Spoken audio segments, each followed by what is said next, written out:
Guys, kali ini ada hal menarik yang mau aku bahas tentang game bully. Atau tepatnya di salah satu misi yang dulu membuatku sedikit bertanya-tanya. Ya, itu adalah misi yang berjudul The Candidate.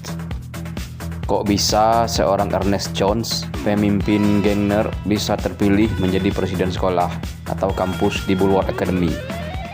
Misi ini berawal dari seorang Ernest Jones yang mencoba mencalonkan diri sebagai presiden siswa atau ketua OSIS kalau dalam bahasa kita ya. Nah, dalam cutscene-nya Ernest yang mencoba memasang poster dirinya malah berakhir diganggu dan dibully oleh dua orang anggota geng Jocks. Ernest meminta tolong kepada Jimmy untuk melindunginya dari anggota-anggota geng Jocks yang mencoba menyabotase pidato atau kampanye Ernest supaya berakhir dengan kekacauan. Itulah sedikit sinopsis atau cerita tentang misi The Candidate. Tapi itu sama sekali tidak menjawab pertanyaanku, kok bisa Ernest yang terpilih? Padahal kita tahu saingannya adalah Ted Thompson yang merupakan orang paling populer di kalangan siswa-siswi Bulwark Academy. Apalagi status Ted yang merupakan pimpinan dari geng Jocks, geng terkuat yang menguasai sekolah Bulwark. Nah, berikut aku rangkum beberapa alasan yang mungkin membuat Ernest menang dalam pemilihan presiden sekolah melawan Ted. Dukungan dari Greasers dan Preppis. Seperti yang kita tahu, Greasers dan Preppis itu juga ingin menyingkirkan geng Jocks dalam hierarki kekuasaan di sekolah Bulwark Academy. Hal itu bisa dipersulit nantinya kalau Ted Thompson terpilih menjadi presiden sekolah Bulwark. Ya, geng Jocks menguasai sekolah Bulwark karena kekuatan dan pengaruh mereka dalam bidang olahraga. Kalau Ted Thompson terpilih menjadi presiden sekolah, tentunya bidang-bidang yang menguatkan geng Jocks akan lebih ditonjolkan dalam program yang dibuat Ted nantinya. Mungkin sebagian besar dana-dana yang ada di Bulwark akan disalurkan kebanyakan dalam bidang olahraga, yang mana tentu akan berimpact kepada bertambahnya kekuatan dan kekuasaan dari geng Jocks itu sendiri. Hal itu tentu saja buruk dan jelas mempersulit geng-geng lain kayak Preppis dan Greasers yang juga ingin menyingkirkan geng Jocks. Next, visi misi Ernest Jones. Yap, hal ini masih berkaitan dengan alasan yang pertama.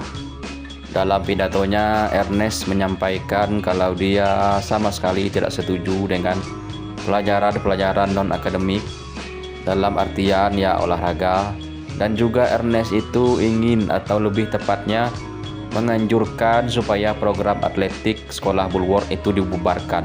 Hal ini tentunya akan sedikit banyak berefek kepada kekuasaan geng Jocks. Yap, geng Jocks yang hanya pandai atau berprestasi di bidang olahraga. Kalau semua program di bidang olahraga berhasil dihentikan atau setidaknya dikurangi oleh Ernest nantinya, tentu itu akan melemahkan struktur organisasi geng Jocks. Ya, mungkin bisa berefek ke prestasi geng Jocks yang bisa saja merosot dan membuat pihak sekolah sama sekali tidak memandang geng Jocks sebagai siswa yang membanggakan sekolah. Itu artinya Ernest berhasil melemahkan geng Jocks dari dalam tanpa membuat geng nerds dan geng-geng yang lain bersusah payah untuk menjatuhkan geng Jocks. Ernest tidak kalah populer jika dibandingkan dengan Ted. Ini mungkin terdengar sedikit memaksakan ya, tapi kalau kita pikirkan secara logis, orang jenius di satu sekolah, terlepas dari tampangnya yang kurang menarik, pasti juga menjadi orang yang sangat populer. Apalagi kalau kita bicara dalam konteks sebagai seorang presiden sekolah atau ketua OSIS. Hal itu bisa saja memikat siswa-siswi non-klik atau siswa-siswa yang tidak terikat dalam geng manapun untuk memilih Ernest sebagai presiden sekolah. Secara logika, kalau ada dua orang calon presiden sekolah, yang satu adalah orang yang cerdas, walaupun culun dan kurang menarik secara tampilan, Sedangkan di sisi lain ada orang yang gagah dan tampan tapi ya dungu.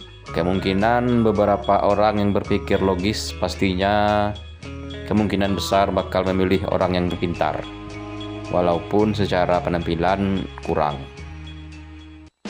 Sifat geng jokes membuat siswa-siswi yang lain ogah milih Ted. Yap, kita tahu geng jokes itu anggotanya kuat-kuat dan kebanyakan adalah tukang bully. Tentu itu membuat kebanyakan siswa-siswi di Bulwark ogah memberikan dukungan kepada Ted yang merupakan pemimpin dari kumpulan orang-orang bodoh yang suka pamer otot dan tukang bully untuk menjadi presiden sekolah. Mending pilih Ernest. Jadi menurutku Ernest itu mendapatkan dukungan dari Preppis, Greasers, Nerds tentu saja, dan juga non-klik yang kemungkinan 70% dukung Ernest, termasuk Jimmy, Fit, dan mungkin juga Gary. Alasan Gary dukung Ernest, menurutku pribadi karena Ernest lebih mudah didekati dan dipengaruhi daripada Ted dan geng jokes. Sementara Ted hanya mendapatkan suara dari anggota-anggota geng jokes saja, dan kemungkinan 30% siswa-siswa non-klik, yang kemungkinan itu kebanyakan adalah cewek-cewek yang memandang fisik, atau mungkin ada bantuan atau intervensi dari Mandy yang merupakan pemimpin grup cheerleaders, supaya anggota-anggota grup cheerleaders kayak Christy, Angie, dan juga Pinky yang walaupun anggota Preppis tapi sama sekali tidak peduli tentang hierarki untuk mendukung dan memilih Ted sebagai presiden sekolah atau ketua OSIS ya kalau dalam bahasa kita. Sementara Russell dan anggota geng bullies, menurutku pribadi mereka golput, karena kita tahu Russell dan geng bullies kagak peduli. Jadi bodoh amat bagi mereka siapa yang jadi presiden sekolah. Dengan demikian Ernest Jones mutlak menang dan terpilih menjadi presiden sekolah. Kemungkinan dengan selisih suara 60% berbanding 30% dan 10% sisanya golput. Itulah tadi beberapa alasan kenapa Ernest Jones bisa terpilih menjadi presiden sekolah atau ketua OSIS di Bulwark Academy. Untuk full ulasan fakta dan hal menarik tentang Ernest Jones mungkin akan aku bahas di video berikutnya.